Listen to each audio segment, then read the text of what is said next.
Identify the correct সেন্টেন্সে লেখা আছে হান্টিং dogs is very dangerous and hunting dogs are very dangerous. এখন এই দুটো বাক্যে কোনটি ঠিক আছে? এই এক নাম্বার মানে এ নাম্বারটা কি সেটা ঠিক আছে, নাকি বি নাম্বারটা ঠিক আছে, নাকি এ এবং বি দুইটি ঠিক আছে, নাকি কোনোটাই ঠিক না? হ্যালো মাই ডিয়ার ভিউয়ার্স, আজকে আমরা কথা বলবো চুজ দ্য কারেক্ট অ্যান্সার নিয়ে। আমাদের আজকে অনুবাদের উপরে কথা হবে। আর অনুবাদটা আমাদের মোটামুটি যারা আমরা শিক্ষার্থী রয়েছি, যারা বিশেষ করে ছোট শিক্ষার্থী রয়েছি, তাদের জন্য একটা আতঙ্কের নাম।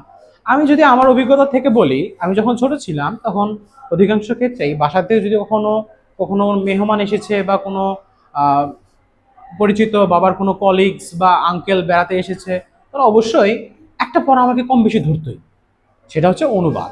তারা আমাকে ধরতো, এটার এটার ইংরেজি বলো তো, এটার কি হবে, এই অনুবাদের ইংরেজি কি হবে বলো তো।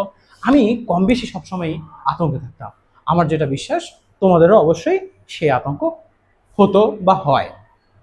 এই আতঙ্কের একটি ক্লাস আজকে আমরা করব, সেটি হচ্ছে এই অনুবাদের উপরে। আইডেন্টিফাই দ্য কারেক্ট সেন্টেন্সে লেখা আছে হান্টিং dogs is very dangerous and hunting dogs are very dangerous. এখন এই দুটো বাক্যে কোনটি ঠিক আছে? এই এক নাম্বার মানে এ নাম্বারটা কি সেটা ঠিক আছে, নাকি বি নাম্বারটা ঠিক আছে, নাকি এ এবং বি দুইটি ঠিক আছে, নাকি কোনোটাই ঠিক না? আমার ভিডিওতে উত্তর বলার আগেই তোমরা অবশ্যই কমেন্টসে উত্তরগুলোকে লিখে জানিয়ে দিবে। আমরা এখানে দেখতে পাচ্ছি হান্টিং ডগস এর সাথে যখন ইজ আছে, তো অর্থাৎ হচ্ছে এই হান্টিং ডগস মানে কুকুর শিকার করা।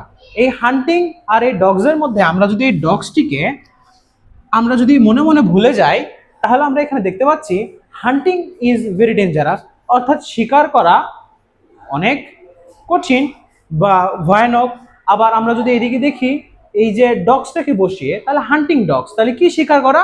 কুকুর শিকার করা। তাহলে এটির অর্থ হচ্ছে hunting dogs is very dangerous, তার মানে এই কুকুর শিকার করা অর্থে এটি সিঙ্গুলার ভার্ব গ্রহণ করতেছে ইজ।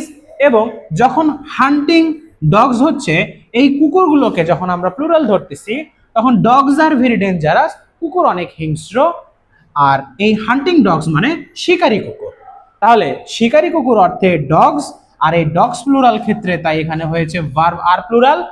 তাহলে এই বাক্যটিও ঠিক, এবং উপরের বাক্যটিকে আমরা সিঙ্গুলার ধরেছি কারণ এখানে হচ্ছে কুকুর শিকার করা কাজটি কঠিন, সেই ক্ষেত্রে হচ্ছে hunting dogs is very dangerous. আর আমরা যেহেতু শিকারী কুকুর বলছি, কুকুরগুলোর অর্থে ডগস যেহেতু প্লুরাল, তাহলে ভার্ব হবে প্লুরাল। সুতরাং এই বাক্যটিও ঠিক, এটিও ঠিক এবং এটিও ঠিক। আমার মনে হয় তোমরা সবাই বুঝতে পেরেছো।